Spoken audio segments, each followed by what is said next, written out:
The film follows Kalender, a middle-aged, stubbornly principled artisan who runs a small, old-fashioned pita shop in a quiet Turkish town. The shop once belonged to his father, and after his death Kalender tried to keep the family legacy alive, but debts, bad financial decisions, and changing times have pushed him to the edge of ruin.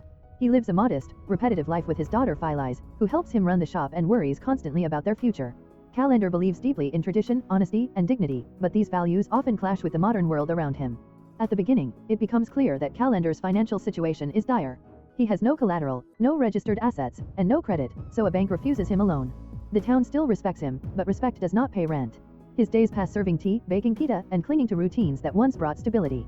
The death of a well-known local baker, Sezgin, briefly brings business in the form of a funeral order, reminding Kalender of a time when his shop was central to community life.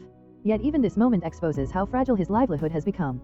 Trouble intensifies when a flashy new restaurant, Pide, opens nearby. It sells a modern hybrid of pita and burgers, complete with loud music, bright decor, social media hype, and aggressive marketing. The place is run by Sermet, a man from Kalender's past who barely remembers their shared history but represents everything Kalender resents: commercial ambition, shortcuts, and spectacle over substance.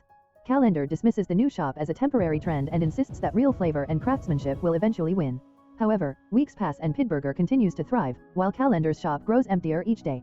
Phyllis tries to be practical and urges her father to adapt, but Kalender resists change. His pride will not allow him to copy trends or cheapen his craft. At the same time, his sense of compassion leads him to help people even when he cannot help himself.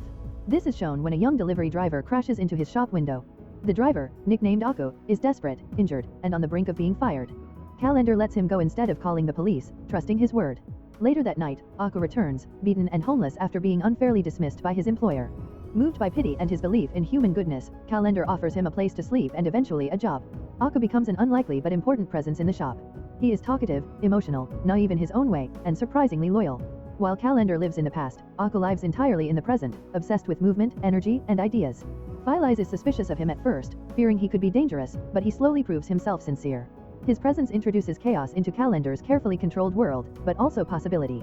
Aku pushes for food delivery, social media promotion, and creative marketing, all things Kalender finds embarrassing and undignified. Another pressure comes from the landlord, Mr. Usul, who announces that the shop is for sale. Kalender is already behind on rent, and Usul gives him 3 months to either buy the shop or leave. Although Kalender pretends to remain calm, the threat is devastating. The shop is not just a business, it is his identity, his father's memory, and the foundation of his relationship with Phyllis. Losing it would mean admitting failure in every sense. Amid this stress, Kalender reconnects with Gulsen, his first love from many years earlier. Their meeting is awkward, tender, and painful. Gulsen is divorced and has returned briefly to town. She confronts Kalender with truths he has avoided, that he is afraid of change, trapped in nostalgia, and unwilling to take risks. Their conversation forces Kalender to face how much of his life has been shaped by loss, especially the death of his wife Sengel, whom he still mourns deeply. Phyllis later learns about this meeting and reacts with anger, feeling it is a betrayal of her mother's memory. This conflict exposes the emotional distance between father and daughter, even though they love each other profoundly. As the deadline for the shop approaches, Sermet offers Kalender a humiliating solution. He wants to buy the shop and turn it into another branch of Pide, offering Kalender a job as a chef or even a servant in his own former space. The offer is financially tempting but morally unbearable. Kalender's pride finally explodes, and he throws Sermet out, choosing dignity over security even if it means losing everything. Desperation pushes Kalender to accept Aku's ideas. They start food delivery, awkwardly riding through town, singing ridiculous jingles, and promoting the shop in ways Kalender once swore he never would. The process is clumsy and often embarrassing, but it slowly reconnects them with customers. Kalender struggles with the fear that adapting means betraying his principles, while Aku insists that survival does not have to mean surrendering one's soul. The emotional climax comes through the strange yet loving relationship between Kalender and Phyllis. They argue, joke, cry, and ultimately forgive each other. Phyllis recognizes her father's loneliness and sacrifices, while Kalender acknowledges her fear of losing both him and their home. Through these moments, the film emphasizes that the real inheritance Kalender wants to protect is not just the shop, but the values of kindness, honesty, and perseverance he hopes to pass on.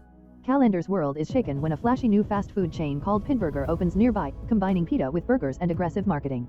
The town's customers, especially the younger crowd, are drawn to this novelty, and Kalender's shop becomes emptier by the day. Despite his pride and belief that quality will eventually be recognized, the financial pressure grows. His landlord announces that the shop is for sale and gives Kalender only 3 months either to buy it or leave. Kalender has no savings, no credit, and no realistic plan, but he refuses to compromise his dignity. At this low point, a young man nicknamed Aku, short for Underkunite, enters Kalender's life by accident. Aku is a delivery rider for Pide who crashes his motorcycle into Kalender's shop window. Kalender, instead of calling the police, shows compassion and lets him finish his delivery. Shortly afterward, Aku is fired unfairly by his boss and left homeless. Kalender takes him in, offering him a place to sleep in the shop and later a job. Aku is clumsy, overly talkative, and impulsive, but he is also sincere, loyal, and full of ideas. Aku quickly becomes part of the small family at the shop, which includes Kalender, Filais, and their longtime helper Sevdat. He convinces Kalender to try food delivery and, more importantly, to use social media. Without Kalender's permission, Aku secretly posts a video of Kalender dancing awkwardly while making pita. Kalender is furious, feeling humiliated, but the video unexpectedly goes viral. Customers begin returning, curious tourists arrive, and the shop becomes a local sensation. Kalender, now nicknamed the Dancing Pita Chef, gains sudden fame, even appearing on television. While the shop enjoys a brief revival, personal tensions intensify. Kalender reconnects with Gulsen, his first love from many years ago, who has returned to town after a failed marriage. Their meetings stir unresolved feelings and guilt, especially because Kalender still feels loyal to his late wife.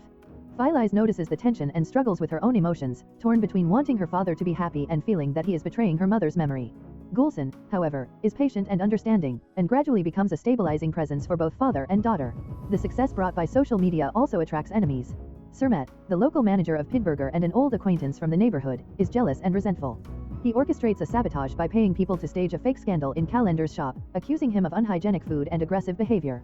The incident spreads online, public opinion turns overnight, and the authorities shut down Kalender's shop for a month. Just as quickly as fame arrived, it collapses. Under stress, Kalender lashes out at everyone. He accuses Aku of betrayal, insults Filais for secretly pursuing acting, and pushes away the people who care about him most. The fragile family breaks apart emotionally. Filais leaves in tears, Aku walks away hurt, and Kalender is left alone, facing the possible loss of the shop and his relationships. The story then reveals deeper wounds. Filais learns from Gulsen that Kalender once dreamed of being an actor himself, but was beaten and humiliated by his own father for neglecting the shop, forcing him to abandon his dreams. This explains Kalender's hostility toward acting and his fear of change.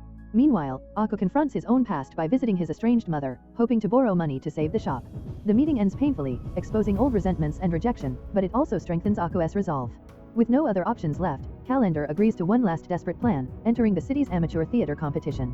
The prize money could save the shop. Kalender, Filais, Aku, and Gulsen form a small troupe, rehearsing awkwardly and arguing constantly. Kalender struggles with stage fright and old trauma, but gradually rediscovers the joy of performing alongside his daughter. During rehearsals, Aku and Filais grow closer, their bond turning into mutual affection. On the night of the competition, everything comes to a head. Their performance goes off the rails when Aku improvises a heartfelt confession of love on stage and accidentally falls, causing panic. Surmet tries to sabotage them again by publicly shaming Kalender, but Kalender finally finds his voice. In front of the audience, he declares that for the first time in his life, he is doing something for himself, not for tradition, not for fear, but for love and freedom. The crowd responds with applause and chants, embracing him despite the chaos. They do not win the competition, the prize goes to a politically connected rival. Yet the loss feels strangely unimportant. Kalender has reconciled with Filais, accepted Aku's family, and allowed himself to love again with Gulsen. The landlord, moved by Kalender's transformation, gives him another chance. Together, they decide to start fresh, reopening the shop as a combined Pita Hall and small theater, blending tradition with creativity. The film ends on a hopeful, joyful note, with music, dancing, laughter, and a sense that success is not measured by money or fame, but by courage, love, and the willingness to change without losing one's soul. If you enjoy watching this video, then subscribe to Angel Recaps for the latest movies explanation.